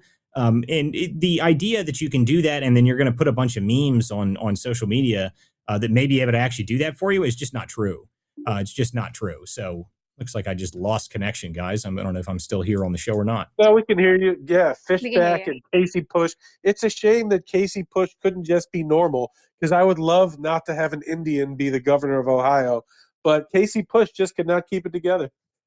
Well, I mean, Is this Andrew Meyer? Yes, it is. I don't know who Andrew Meyer is. Andrew Meyer is the famous "Don't Tase Me" bro from the John Kerry rally. Oh, that's true. Huh. Well, that's interesting. That's pretty funny. I didn't know that. Well, welcome to the show. But no, so again, to me, It's again, to me, the problem I have with a lot of these people is that you're just simply not serious about winning. If you were serious about winning for a lot of these scenarios, you would do other things than just say whatever you want and expect people to just be okay with that. That's just not how things work like that. Whoa. Sorry guys, I'm having issues here with my system. I don't know what the hell just happened. No, we can hear you. It's all coming through good, Walter. Yeah, well, it's not that. It's on the this show is broadcast in multiple different locations. Okay, so this show is also live on Substack, YouTube, Rumble. It's also pushed to a bunch of RSS feeds, and something just completely disconnected, and it just started playing music and doing other weird things. So I can't. I don't think you guys can hear that because that comes through on my earphones. But it's to the other people that are listening. Apologies, guys. Looks like we're having problems. But okay. Yeah, it's just the followers on OnlyFans. Yeah, that's right. Yeah, my OnlyFans is doing real well. It's real cheap though over there. So I mean, there's multiple tiers to the subscribing to me. You can subscribe on X and you get access to all of my my investigations. And if you go on Substack, you get all my writing. If you go on my OnlyFans, you get like random pictures of my feet, and that's all you get over there. I mean, that's how that works. So okay, let's see here. Stevenson's coming up here too. Walter, before we do that, there is this funny story that we want to maybe talk about from it's personal to me because it's my representative. So I don't know if you've been seeing that post that has gone mega viral from him. Who now? My Randy Fine. He put this post out yesterday because of this. Actually, no, I think it was today. Because there's this story going around that some of the Muslim activists who campaigned with Mamdani now want to make it to outlaw dogs as pets because of their quote unclean in Islam. And he came out with a post that said, given the choice between dogs and Muslims, the choice is clear. And everybody just absolutely lost their minds. The entire left freaked out, and then you had like Piers Morgan freaking out, and then you even had Megyn Kelly freaking out about it. But it's a question. It's like an honest question. Like I don't see how it's like harmful. I mean, I don't care. I mean, like the idea that we need to be nice to people anymore. Like the other day, someone got very mad at me because I was talking about the Haitians and how they need to be deported rapidly. Someone would say, "Oh my God, the Haitians are such good people. They're by a majority of them are peaceful and beneficial to society." And I said, "Well, how many cars flip over in your neighborhoods? Because that happens like once a week here. So you can shut the hell up if you think they're doing a good job around our city. I mean, the crazy things that have happened in this city. I mean, everyone." For those who are new to the show and maybe have never heard me before, I'm from Springfield, Ohio. Yes, the Springfield that everyone talked about during the election. They're eating the dogs or eating the cats. Same place, okay? So Springfield, Ohio has a town population, used to have a population of about 60,000 people. And then during the Biden administration, they dropped 30,000 Haitians in this city. Now, I don't specifically have anything against the Haitians, but do you think it's a problem to drop a bunch of third worlders into an American city and it be a third of the population now? Do you think that might cause problems? Like, is there no way that you can see how that could cause problems? If you can't imagine, and I'll give you an example that you can really explain these sort of things to you. So the local high school went from having about 90 or 100 Haitians that went to that school to over 1,200. Okay, in less than 4 years. Now, there's a real problem with that, okay? Because to actually be able to teach these children, that don't speak English, you have to bring in translators. And a Creole translator is like $500 an hour. I mean, it's like an insane cost. So the local schools are overloaded and they have to bring in outside translators and hire them just so they can teach these kids. That is just one problem. Okay, so anybody who doesn't understand what the mass immigration problem is and you don't understand why we need to, like, I'm not nice to people about it. I don't care. Okay, like, I'm sorry. If you're here on temporary protective status, that shit needs to end and it's time for you to go home. I don't care how terrible your home is. Like, it is so irrelevant to me if your home sucks. Like, that is not my problem. Okay, that is really not my problem. You're making my home suck by being here. So I don't care if you don't like it and you're upset about it. That is just not relevant to me in the slightest. I don't care if the Haitians don't like it. I don't care if any of the Chinese don't like it. I don't care. Okay, get them out. All right? The amount of things that have gone wrong as a result of this ridiculous policy are so astronomical you can't even imagine. The thing that makes me the most mad, specifically about my city, is that Springfield went viral for the stupidest thing that could possibly have ever come out. This dumb story about them eating cats and eating dogs and whatever the hell it was, that's the thing that went viral. The problem with that is, one, nobody in Springfield cared about the cats, okay? We had a huge stray cat problem. No one cared at all when the cats started disappearing. Everyone's like, oh, sweet. And when they got rid of the geese in the local park, I was celebrating. Those things are obnoxious and terrible and ruthlessly mean. So anyway, so none of those were problems, okay? That's the thing that went viral, but I don't care about that in the slightest, okay? But what really should have gone viral is the story that I broke a year prior when an illegal Haitian immigrant that could not speak English with a Mexican driver's license ran a school bus off the road, killed a kid, sent 26 to the hospital, and one little girl lost a leg, okay? That story should have gone viral. That story should have been talked about, but it wasn't talked about. No one even knows that it happened. The only people that ever hear that story, hear about that is when they come here and they hear me talk about it. It's the only time you ever hear about it. I was less than 2 miles away from when that happened. I talked to the state troopers when it happened. They said, yeah, he had a Mexican driver's license. He couldn't understand what we were saying. We think he might have an ICE detainer. Those are the kind of people that were here. And those are the kind of stories that nobody hears about. But those, I guarantee you, all of these places where you have these large immigrant populations that you just dropped in, those are the stories that should have been talked about and never were. So when I hear about this people stuff, it's care obnoxious. about animals, Walter. You have to understand, like, this Randy Fine tweet is going viral because people love dogs and Muslims are trying to take people's dogs away. But Muslims are also blowing people up and killing them and raping them. And it's not as big a deal to people that, wait a minute, they want to take my dog away. So you got to reach people where they live. You know, like, people love dogs. So go with the fact that Muslims hate dogs. Well, I mean, I don't see a problem with that. But my point is specifically that people are always shocked when, my God, these crazy stories happening. It's like, well, yeah, there's a lot more insane things that happen across the country, and the stupid cat like videos and stuff like that. The fact that caused attention to an area that should have been paid attention to for completely different reasons. That's what my kind of the point is. Okay, Angel, you got your hand up. Go ahead. Yeah. So the interesting thing about the Ohio immigration from all the Haitians, that was actually brought to you by Les Wexner. He actually had a union in Haiti or whatever it's called. For garment workers. And those garment workers had to be unionized and brought into the United States under a CIA agent that was the head of the union. It's a very, very interesting story. If anyone wants to look it up, Mike Benz summarized it very well. And he basically brought all these people in. And he also wants to turn Ohio into the Silicon Valley of, I don't know, Central America or whatever it's called, like the Midwest, Middle America, whatever. The Midwest.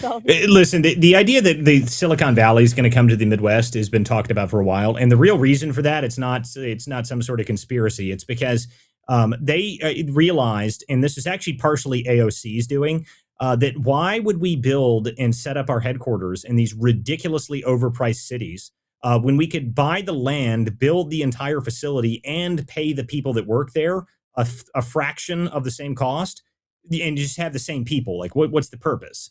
Like, you don't have to live in a big city. So, like, well, no, the reason I said it's AOC's doing is because AOC was the one that screwed up the Amazon deal for New York. That's what my point is, because she went after that stuff, and then Amazon's like, well, we're not going to build there. And then Amazon's like, well, where can we build? Oh, Ohio looks nice. So Amazon started to build in Ohio. The reality is that these big cities are starting to have big problems because the people that are actually worth money are leaving them at a rapid clip. I mean, it is happening very fast. There's a great map that just came out the other day that showed the exodus from California and New York and where everybody's going. Everybody's moving to either any of the red states all have great things. But the better part about it is you can just see like every blue state, the surrounding states of the big blue states are all just constantly being filled. It's very funny. It's like, I can't imagine why people are leaving California. I mean, it's so nice there. I mean, the Palisades, just a beautiful place. I was just there. Looks great. They've done a lot of renovation, and they haven't fixed anything. It looks great. Looks the updates since the fires looks like about a week after the fires, and that's about it. Nothing's changed. So, if their intention is to turn it back to nature as the only place that actually has that, I think that they're going to be successful in that approach. No, it's a land grab. Well, maybe. But the reality is that this is just what my point is. I mean, the blue states are just endless with the problems they have, and everybody leaves them rapidly.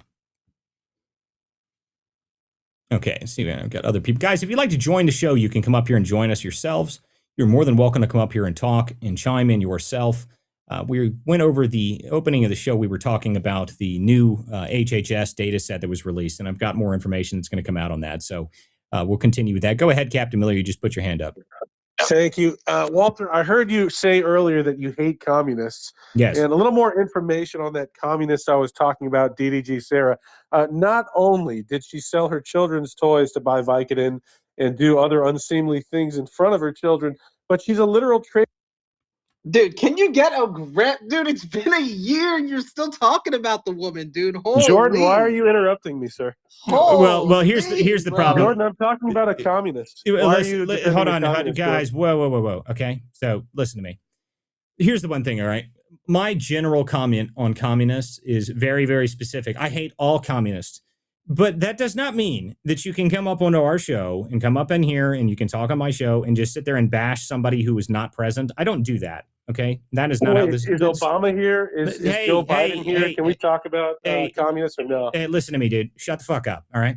This is my show. You're a faggot then. Oh my Fuck God, you. dude. Listen to me, dude. I don't care if you don't like it. All right. This is my show. If you want to show up in my show and bash somebody that is a person that exists that we can come and talk to, I don't care about Bo Biden. No one gives a damn about Bo Biden. Like, those people they're political figures. They're completely separate from this conversation. Okay. You're talking about someone very specific that exists on this app, and I know people talk to them. Okay, so you're just sitting here just kind of trying to hear bash somebody. You already mentioned it once. Don't mention it. You don't have to continuously go after somebody again and again and again and again. What does that gain anybody? Okay, like, just sitting there yelling about somebody doesn't do anything. I don't like communists. Made it very clear. Communists aren't welcome on my show. But that does not mean you need to come up here and constantly bash somebody who's, one, not here, and two, we get it, dude. We get it. All right. This is just a completely pointless conversation. Okay, we need to move on. We got another person. Yeah, she's a traitor to America. And all right, I don't understand why, because you're a friend with her. Listen to me, buddy. Sorry. Listen to me, buddy. Me. Oh my! You have a mutual friend. Excuse me. Oh my God, buddy. Listen to me. I don't care if you don't like it, but this is how this is going to work. You're going to leave, and you can come back. Never. I mean, I don't care. I don't know who you are. You said somebody said you were royalty. You are nobody to me. Yeah, I've never heard of you before, and I don't think I'll ever hear of you ever again. So that's how that works. Okay, Daniel, you came up here and joined us. What's up? Yeah, so you said something really important about the stories that they don't actually put out, like the one of the man killing a child, injuring the rest of them. Mm-hmm. They don't put those stories out because, like the other guy said, people are focused on the emotional stories because it generates more engagement. So they rage bait you, these BS feel-good stories, and then you got YouTubers out there uncovering massive billions of dollars of fraud, whereas the local newspaper used to do that. But everybody stopped caring about things that mattered and started focusing on their feelings, and this is what we get. So I do think that we need to start focusing more on those stories that matter, because if we don't, then pretty soon you're going to look up and everybody's going to be like New York with Mom Donnie running the place. I agree. Yeah, I mean, it'd be nice if we could actually get people to focus on the stories that matter. I do think that we are kind of in a new age now where we're starting to see the decentralization of media to a much better level. I'm seeing a lot of people, like, obviously, like the Nick Shirley video is the most obvious example of this. We actually made a huge difference with something like that. I mean, that thing went so viral that over 100 million people watched the video. That was great. I mean, that's the kind of stuff that should happen. And there's lots of stories like that need to hit the news, and not just the regular cable news. It needs to get uber viral on here so we can actually get things to change from it. And I think that's starting to change. I'm hoping that people are still like, the one thing I do notice is that when you have real information about where your tax dollars are going, that seems to be reasonably effective. So, I mean, it seems to be, people don't like that no matter where it's at. So if you actually manage to get some real information on that, that seems to work. Yeah, but I was also noticing that if you pay attention to it, a lot of those small town newspapers that hired those investigative journalists, they went out of business. They all started consolidating and getting bought up by corporate media, and they're not focused on that. They're too busy trying to sway public opinion. Because the only reason why you could actually see all these things is because the government wanted to be transparent about where your tax dollars were going. So they had the list where these people. There was a lady, I can't think of her name, but she's down in Texas, and she discovered an H-1B1 visa scam, whereas a lot of people were listing their houses as a business, and they were bringing in a bunch of these people, 10, 12 people on these H-1B1 visas, and they were working for a company, air quotes, that would subcontract them out to work at places like Verizon, AT&T, even Subway, for crying out loud. So they were using that to skirt the immigration progress, and that causes problems too. So I do think we need to focus on that. But I agree with you, though. But thanks, man. Yeah, for sure. Okay, let's see here. Jay, you came up here, and I haven't talked to you in a minute, buddy. What's happening? Hey, Walter, I just wanted to say that Vladimir Putin is a communist, and I'd like to bash him along with just a regular ex-influencer at the same time. Is that the same thing? Well, I mean, yeah, there's no difference between the two, apparently. So, there's no difference at all, apparently. Well, wait a minute. I thought we were all Russian agents. I thought that was part of this. I thought that was how this worked. I thought I was considered a Russian. Mossad. Yeah. Right. Oh, Mossad. sorry. That's right. I'm Mossad. Or what was the other one? What was the other? Hindu nationalist. That's the other one. So, I mean, like the ridiculous level of this stuff. I mean, I don't care. I mean, it's the same thing when the people come up here and they're like, do you like Israel? Like, oh my fucking God, shut up. God almighty, you people suck. Yeah, I mean, yes. Anyway, so sorry. I'm just. You're Hindu now? Yeah, I'm Hindu now. I changed. It's once a week. Yeah, he's a Hindu Jewish person. I'm a Hindu Jewish. What is the Russian version? What is that one? I forget what it is. Orthodox. That's Communist? it. No, not communist. The Russian Orthodox. I'm just going through all the religions. Okay, here. Go ahead, Priya. I know you're trying to get in here. Yeah, I was just gonna say you and me both, Walter, both Hindu nationalists here. No, that's right. That's it. That's right. Oh, that's what. Now, see, I'm screwed now. And Priya's up here, so now I'm going to be a Hindu nationalist forever. I love this stuff. But Jay, how are you, dude? I haven't talked to you in a minute. I haven't been on the show. I've been busy. No, been great. Actually, on the podcast tonight, we had a great interview with Tim Burchett, since you're asking. So we had him for like 20 minutes, and tomorrow we have Roger Stone for an hour. Oh, wow. Which is awesome. That's fantastic, dude. That's fantastic. I'd love to be I'm going to have to watch that one. That's pretty good, dude. Yeah, tomorrow at 7. We'll stream it through our space, and yeah, it was great tonight. Tim Burchett was great. We had him for like 20 minutes, like I said. I mean, he's such like a regular guy. I mean, just the best. If every congressman was like Tim Burchett, I think the country would be in great shape. I've been enjoying watching Burchett's rise. He was, he's been good for a long time, but he's really kind of become almost a national figure at this point. Because he actually does maintain that kind of I'm only here because the people sent me here, which is something that all politicians should do. But most of them are there so they can figure out how to steal your money from you in a more efficient manner. That's what a large percentage of them like to do. Okay, go ahead. No, Walter, real quick. One last thing about him. You could tell what you just said. He appreciates that he got sent there. Like he's grateful for it. And I think he gets it. Well, and I already know that. I mean, the reality is that's why he's there. He knows that the people sent him there, and he appreciates that. He actually talks to his people all the time, which is good. I just like that he likes to try and keep in contact. A lot of the problems with DC is because the DC, when they call it a swamp for a reason. Because you go in and you get stuck in the morass of all of the glamour and the lights and the cameras and everything else. And then you're only going to the congressional only dining hall or the senator's only elevator. And, once you get stuck in that, it's very difficult to be able to pull yourself out of it, especially when everything's free.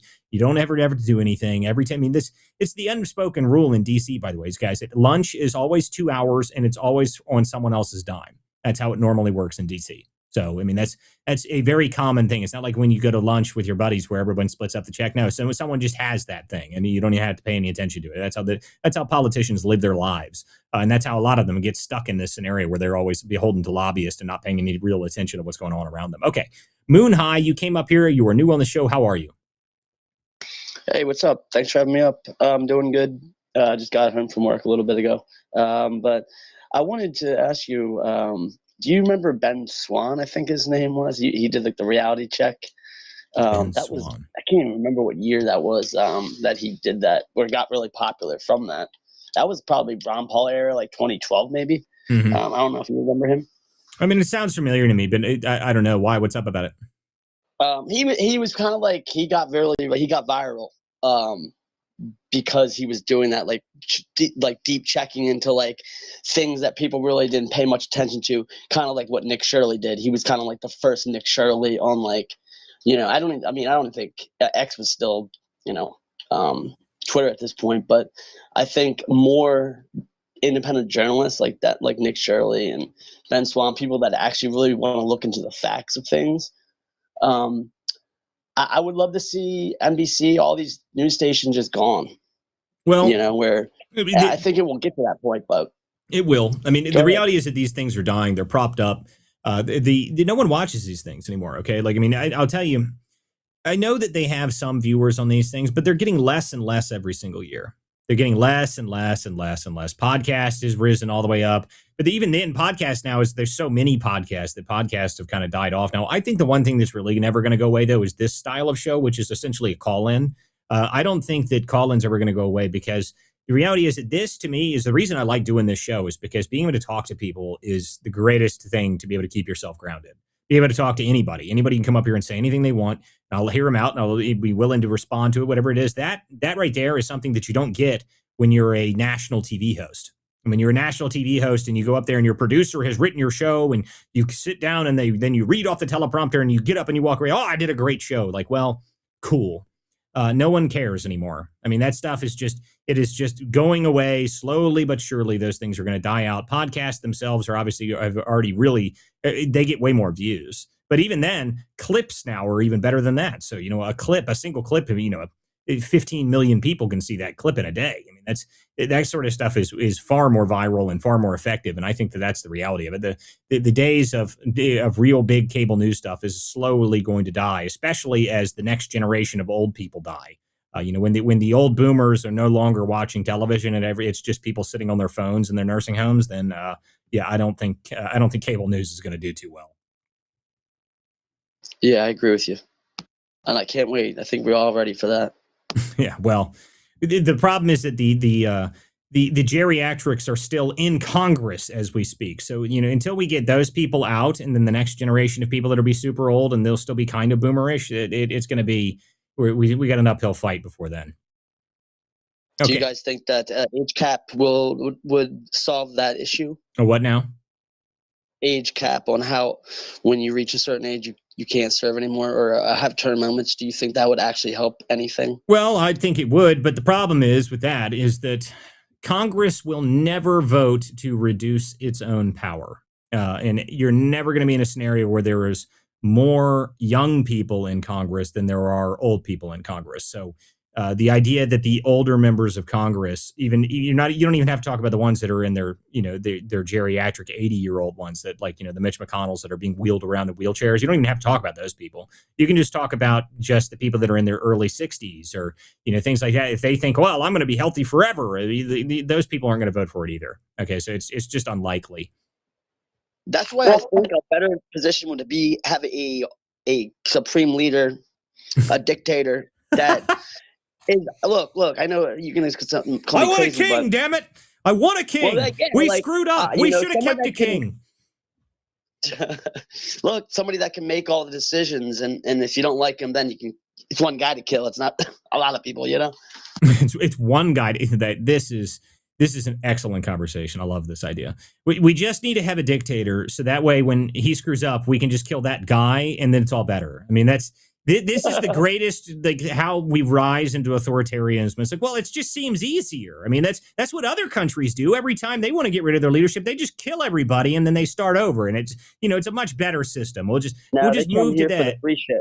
No, but I'm not talking about here. I'm talking about just generally. They just, that's how every country does it. They just shoot their leaders, and then after they're dead, they put the new guy in charge. And if he screws up, they shoot him too. I mean, maybe you're right. Maybe that's a better way to run your country. I'm not sure. I think we can make that the 28th Amendment. So it sends a very strong message to get the job right? It does send a strong message. That's true. These are great ideas, people. Just making sure that we have one authoritarian dictator at a time is brilliant. The problem with that is that, what if the authoritarian dictator that's in charge just shoots back? I mean, I don't know. I mean, this seems like a complicated idea. I think it's better that we keep the Constitution running. It's probably a smarter decision. The better thing for us to do would be throw all of the idiots that we have running our country out of office. The unfortunate part is that a lot of idiots elected some of these people. I mean, they elected AOC, for God's sake. We don't even need to describe this problem. So, I mean, I don't know. How you solve the country south of the equator, so does that count for something? I guess that's true. I mean, she is a big booty Latina. That adds to her credibility. But they never thought that immigrants would come in to America and run for office. And I think that's why, that wasn't in the Constitution that you had to be a born citizen, being the president. And I think that was a big mistake by them. And I would love to go back in time and ask them, why didn't you put that in for anyone in government, period, but especially a politician? I think that should have been a no-brainer. But even then, like the majority of our politicians are not immigrants, and we still have a whole ton of problems. What they really should have done is figured out how to institute a mandatory IQ test. And if you did that and you were too stupid, then you weren't even allowed to get anywhere near Congress or do anything important, and you were just relegated to like a small busboy job or something. If we could have that happen, where all dumb people are removed from top levels positions, which is something we instituted that by mandatory mandate under DEI. I mean, at DEI, we've got a woman on the Supreme Court who doesn't understand what a woman is. She even in her Supreme Court decree, okay, in her actual dissenting opinion, she wrote full stop and talked about aliens. This is on the Supreme Court. I mean, so it's when we have morons in charge, it is obviously a problem. Okay, I mean, you guys ever seen the movie Idiocracy? We are rapidly approaching that. I'm waiting for Retribution Night. What is that name of that? Where they have the monster truck at the end. I think it's called Retribution, isn't it? I don't remember. Or maybe it's Intervention. Mondo dude, like Randy. Yeah. Mongo is the president, which is just great. We are approaching that level. Well, yeah, that's not a biologist, to be fair. She did make that statement. That's true. I mean, I don't, there's lots of things that, I'm not a biologist. I don't, but I somehow know what a cat is. Maybe there's difference there. I mean, I don't know. What's wild about that? Yeah. She talked about aliens. Yeah, she did. No, seriously, like, I'm not even joking. Like, if you think I'm joking, go to my... I know. Yeah, I mean, you can go check... Guys, anybody in the audience, if you don't believe me, you can go read on my article list here on X. There's an article that talks about it, and I named her, and this is... Her name now is not Ketanji Brown Jackson anymore. It is Full Stop Jackie. So that is her actual title. That's the only thing I refer to her as. So Full Stop Jackie, I have a whole article about her dissenting opinion where she talked about aliens and full stop and everything else. I mean, we are going to have comedy for the next 30 years because of this moron that we put onto the Supreme Court. So, it's so bad. And for those who know anything about legal theory or anything like that, is that when they actually quoted Barrett quoted Marbury versus Madison when rebuking her actual opinion. Marbury versus Madison is like the basis for our entire legal system. That's like the first year, like that's pre-law stuff. So, when you're getting quoted that by the Supreme Court, I think we may have a problem. It's just... And she wrote it in crayon. Well, listen, the different colored pencils that she used to write her opinions, that we didn't talk about that because that's embarrassing. Okay. We don't need to embarrass her. She can do it in orange and pink and purple. That's allowed. That there's no rule that says you have to use black ink to write your Supreme Court opinion. And she took that to heart. It's the same pens that she used when she went onto her Broadway show, which was the highlight of her entire life.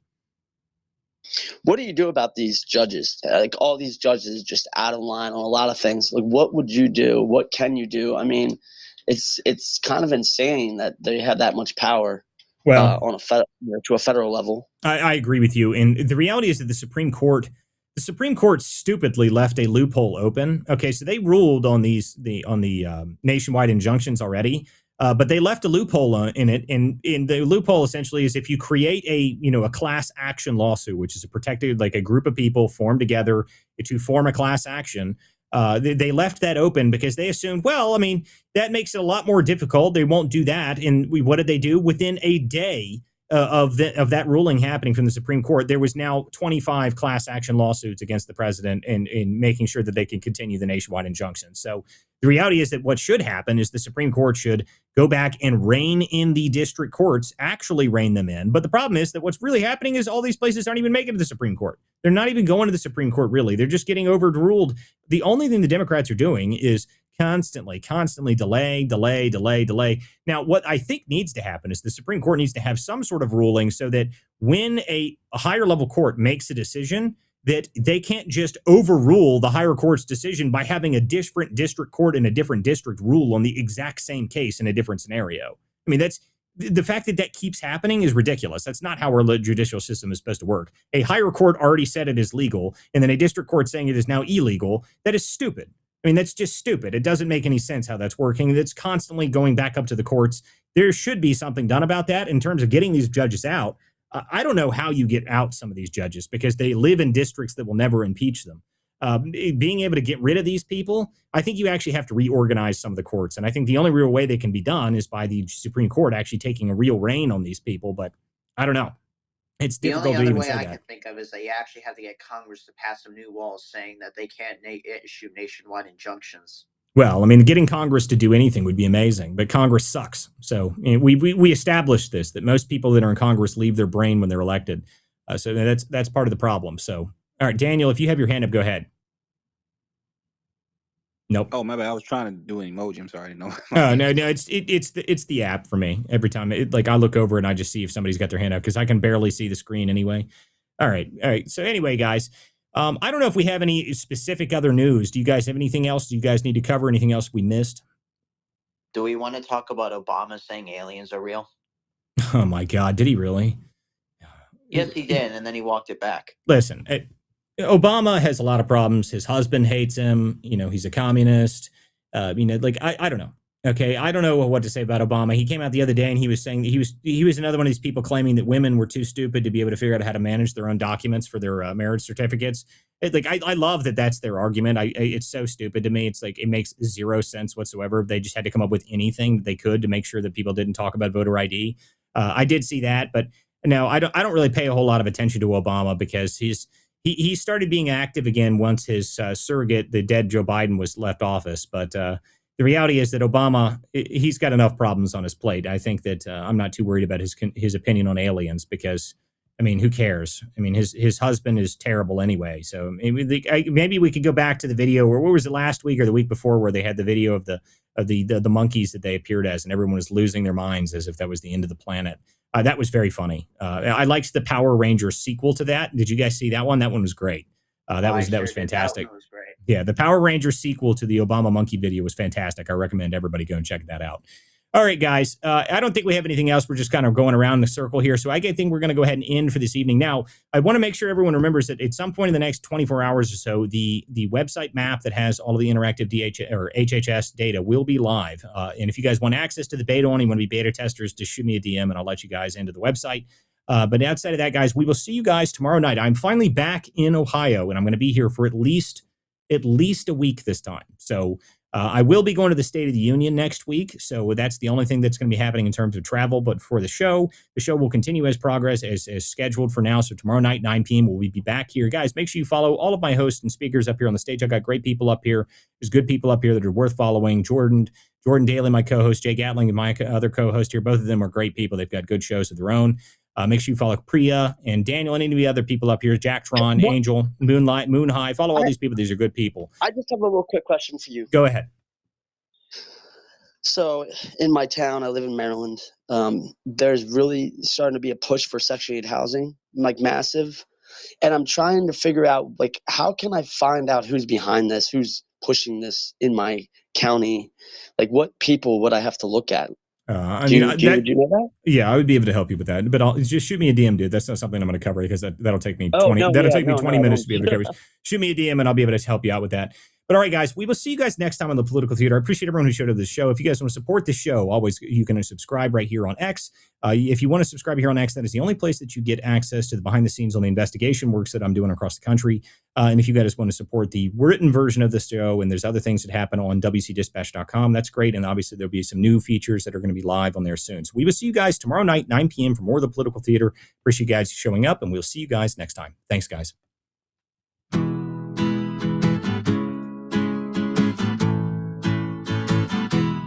Some folks are born with a liberty spark. Their hearts beat red, white, and blue.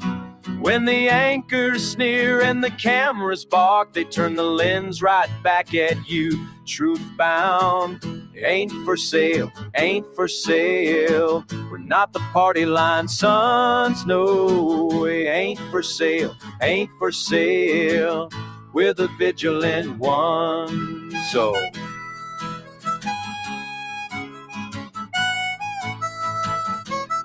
Some folks inherit silk-lined halls, spend our sweat while preaching share. But when the tax man wraps his knuckles raw, their mansions suddenly look bare impaired.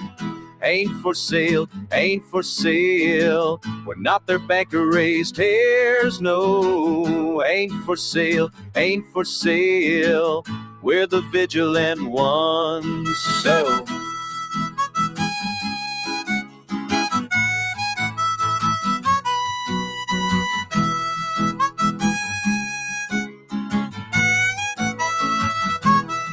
Yeah, some paint stars on press room lies and send the common men to toil.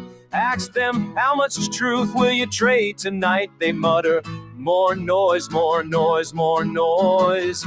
Ain't for sale, ain't for sale. Not the theater's pawn's friend. It ain't for sale, ain't for sale. We're America's steadfast one. No, we won't be spun.